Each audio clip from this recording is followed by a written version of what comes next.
Welcome, everybody. Day 7 of our collective and individual confinement. And as you can see, I'm degenerating. One of the things I like about coming to class is it forces me to dress like an adult. And here we are at the beginning of the second week. I'm down to hoodies and sweatpants. So there you go. Hopefully, I still know how to think philosophically. And today's discussion relates to my paper, Human Rights as Hinge Principles. A lot of the material we have covered extensively, and so my comments today will probably be a little shorter than has become the norm. I do plan on doing a skeletal review, both in terms of notes and a video, but I have papers to mark from all 3 classes, a couple of other lectures to write and to post video discussions of, so I'm going to deprioritize that. I do hope to have it up by the end of the week, perhaps on the weekend. I don't think the new situation we're all in is going to be ending in the next week, certainly, so I've got time on my hands. So, Human Rights as Hinge Principles, let me situate it in terms of my own work briefly, because it does represent something of a rethinking of my old arguments. In a book I published in 2006, Democratic Society and Human Needs, I contrasted what I labeled there the rights ground of social morality with the needs ground of social morality. And so I saw rights from a much more traditional Marxist perspective as a set of regulatory principles that justified rather than called into question the class relationships of society. And I viewed struggles against oppression and exploitation, focusing mostly but not exclusively on working class struggles, as rooted in a different ground of social morality, the needs ground. You can see now why I've set the class up in the way that I have. I mean, I've been teaching this class on human rights and global justice at least 10 years, and it's evolved over time to reflect my thinking, but it's still rooted in that contrast between the rights ground of social morality and the needs ground, right? The rights ground of social morality legitimated claims on social resources on the basis of rights. And as we've seen already, from a rights-based perspective, individuals, classes, corporations can legitimately assert control over the whole of what we all need to survive. On the other hand, I argued that there's an alternative ground of social morality at work in political history, which I called the needs ground. And this legitimates claims on resources on the basis of our need for them. Now, in a classically liberal and capitalist rights ground society, your need does not trump a private property right. We're seeing this, I hope it doesn't become more intense, but I think the current situation we're in, where in effect most economic activity has stopped, has emphasized the superior importance of need, does it not? If people are cut off from income, they are going to need access to the resources whether they can pay for it or not. Now, in a strict application of private property rights, the property owner is under no obligation to turn over that which they legitimately control. So I think that there still is legitimate grounds to make this distinction. However, as regards human rights, people like Barrichello and Johnstone and other criticisms, whether of my work specifically or the general sort of idea, caused me to rethink it. And so in this paper I argue that rather than being nothing other than the regulatory framework of global liberal capitalism, as Marxists like Teeple argue, I came to see human rights more as hinge principles. And by hinge principles, I mean just like a door hinge, right?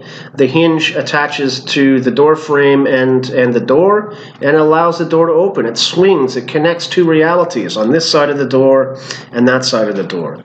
On this side of the door is liberal democratic society as modified historically by all sorts of struggles, anti-colonial struggles, indigenous struggles, worker struggles, women's struggles, anti-racist struggles, the struggles of gays and lesbians, sexual minorities, on and on and on it goes. right? So we have to avoid caricaturing liberal capitalist society as nothing but exploitative and alienating and so on and so forth. There are welfare state institutions. Rights have been applied in such a way that more space for for free activity from formerly dominated and oppressed groups has been achieved, and it's been achieved on the basis of their struggle. And I suppose I simply couldn't ignore any longer the historical and philosophical evidence that rights had been deployed to justify subaltern struggles, including worker struggles. And so I guess in a sense, although I don't put it in this way in the essay, right?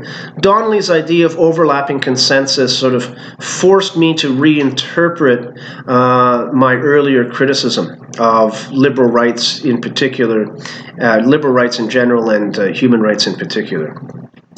The argument of the paper is articulated in 3 steps. The first essentially repeats the standard view of human rights. I don't refer to Donnelly specifically. I focus more on, it's actually an excellent history of the way in which the Universal Declaration was written by Johannes Morsink. It's well worth reading because you get from the horse's mouth, so to speak, the arguments that explicitly connect human rights, the rights that appear in the Universal Declaration, to the natural rights of the 18th century. And you also get explicit argumentation that shows that the framers of the document, or the most influential framers of the document, including the Canadian legal theorist Humphreys, quite consciously understood the rights to not include the right to reappropriate as a collective that which is held as private property. So rights, social rights, to the extent that they're recognized, were indeed understood as countervailing rights in Tepel's sense. So this shows us that Tepel is not simply being a dogmatic Marxist ideologue. There is historical evidence to support his arguments that social rights within the framing of the Universal Declaration were understood as second class, as no threat to private property rights. The second section then goes on to examine the Marxist critique, and I focus mostly on Tepel, but not exclusively. So I don't think I need to reiterate anything about Tepel. We've already gone through it. We spent a couple of weeks going through the text in detail. Let me just say that what I do in the second section is use the second section as a pivot to the third, right? And so I pose to Tepel the question that perhaps he has conflated one interpretation of human rights, the standard interpretation, with the full political potential of human rights. You'll remember at the end of The Riddle of Human Rights, he says, human rights are not principles of the future, they're principles of the past. Right? The future of the struggle of subaltern groups has to be towards a different type of social organization rooted in collective democratic control over universally required life resources. I agree with that. Where I disagree with Tepel is that I think human rights can be useful to organize and legitimate struggles to reappropriate those resources. And they thus open the door towards a future. Because the question is, if you don't appeal to human rights, what do you appeal to? Class interest? Okay, that's a Marxist alternative. But does that motivate people? What is the legitimating ground? The needs ground of social morality, as I argue in some of my earlier work? Okay, but does that have the same resonance with people in struggle? Human rights do, so why not use the principles that people already find familiar and effective and legitimate, use it to organize and legitimate those struggles.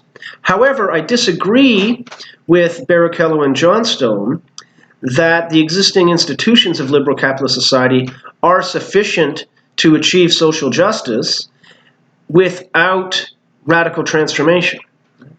I think they see a liberal democratic capitalist society that fully respected human rights as adequate to the principles of social justice as we've defined them in the working definition. I don't think that's the case. I still think we need a fundamentally different type of society, one that is rooted in the conception of human beings as dependent on nature and interdependent on each other in sociocultural relationships, not the moral atom that is typical of the liberal understanding of individuality and human being. I think our freedom grows up out of the soil of labor on the natural world and within the social world. And so I think we need a set of social institutions that is consciously grounded in that sense of individuals as social beings, as cultural beings. But that's a question for the future, right? Whatever set of institutions is created can't be defined by individual philosophy professors, writing in one time. It's a collective project. What we need are to mobilize effective social struggles against the fundamental social problem, which is not rights as legal entitlements. Rather, the fundamental social problem is the way in which universally required life resources and wealth is controlled by a minority class, right? Which, when it extends its interest internationally, has been the root cause of colonialism and the sorts of domination that we were talking about when we were looking at Mutua. And so if the content of human rights does express all of these life values, right, why not use them? Unlike Barrichello and Johnston, I don't go through the three central human rights documents to show point by point how they express life value. Instead, I focus on two fundamental rights: the right to life, which Barrichello and Johnstone also discuss, and I reference their paper in part 3, and the right to self-determination, which Mutua said, recall, is the fundamental right, and without it, no other rights are of any value. From my own perspective, interpreting the right to life as the right to access that which we require to live as social self-conscious subjects.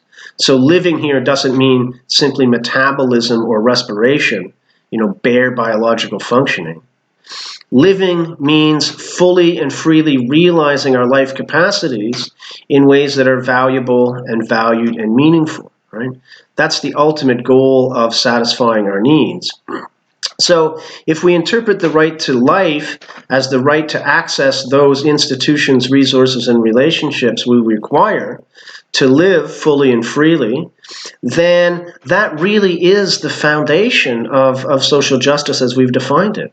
So if it's asserted in the key human rights documents, and it is, that's all the ethical, moral justification we need for the sorts of struggles that would be required to regain control over those resources. So instead of some kind of 21st century version of the Russian Revolution, which is probably not going to happen and led to the sorts of problems that we're all familiar with, instead of trying to recreate those 19th century conceptions of revolution, instead, what we could do is anchor our struggles in the already asserted and therefore legitimate right to life and say, okay, however we achieve this institutionally, the collective, the political collective, the community has to have control over what it requires in order to live. Again, right? Let's look at what's happening right now. All of a sudden, free market private property relationships are taking a back seat to ensuring that our societies are going to be able to meet the most basic needs of people, right? If the capitalist economy is in effect in suspension, then the state is going to have to, and is in fact taking over the issue of provision. Now, I don't think we should see emergency measures, wartime measures, so to speak, as a model for a future of more social justice. But it does show that we can and indeed have to ensure that needs are satisfied to have any type of society, right? And so there's nothing necessarily Stalinist or totalitarian about collective centralized control over the basic resources of life. That's foundational to any society. Now, we want to be able to articulate that with democratic rights and freedoms, of course. And again, sitting at my dining room table, I can't imagine just think into existence a new institutional structure. But the principle of the fundamental importance of need satisfaction is being impressed upon all of us on a daily basis. There's talk of nationalizing industries. There's talk of switching, the production of unnecessary goods to the production of medical equipment and so forth. Now we need to push that towards democratic forms of controlling and deciding our economic future. That's where we could go, right? I don't know where we're going to go, but that's where we could go. So the right to life, understood as access, the right to access that which we require to live as social self-conscious subjects, is foundational to a socially just society. And there it is. It's asserted. So we don't need to make up new forms of justification. There it is. And the right to self-determination is conceptually linked to that.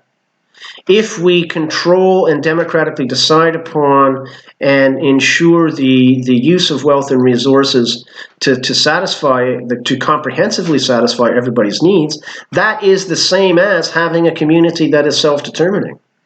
And a community that is self-determining can't be a community which oppresses individuals. Communities are collections, networks of self-conscious individuals. So if it's genuinely self-determining, it can only be so through democratic participation. And so the collective and the individual coincide in a properly self-determining society. So looking back, this is the last reading for the class. Looking back, I think we can see now and better understand where we started. Right? I knew where we started because I designed the course, and the course is not simply a way of justifying my own interpretation of these issues. It reflects work that I have done, but I hope that it gives everybody sufficient avenues into the material that you don't feel coerced to accept my interpretation of these things. Right. The final exam question is taking shape in my mind. In fact, I sketched it out yesterday. I'm going to keep working on it. The plan is to post it by Tuesday, and then sometime after Tuesday I will provide a skeletal review, but it will be skeletal. We need to, each of us needs to think these issues through for themselves. So the way the question is formulated will allow critical perspectives. I certainly don't want anyone to feel that they need to adopt the life value synthetic approach or any of the approaches that we've studied. We don't get anything out of education if we're not enabled to think these issues through for ourselves. So I'm going to wrap things up for today. I will return in video form one more time with a very concise set of concluding reflections. But until then, I look forward to marking the papers. I'm going to try and get them done within 10 days or so. Like you all, I'm stressed, so I'm not I'm not as dialed in as I should be. But I will give them the attention that they deserve, and I'll email them back to you. I'll comment on them electronically, so you'll actually be able to read what I have to say this time. Anyhow, take care of yourselves, and with any luck, we will be back to some kind of normality soon.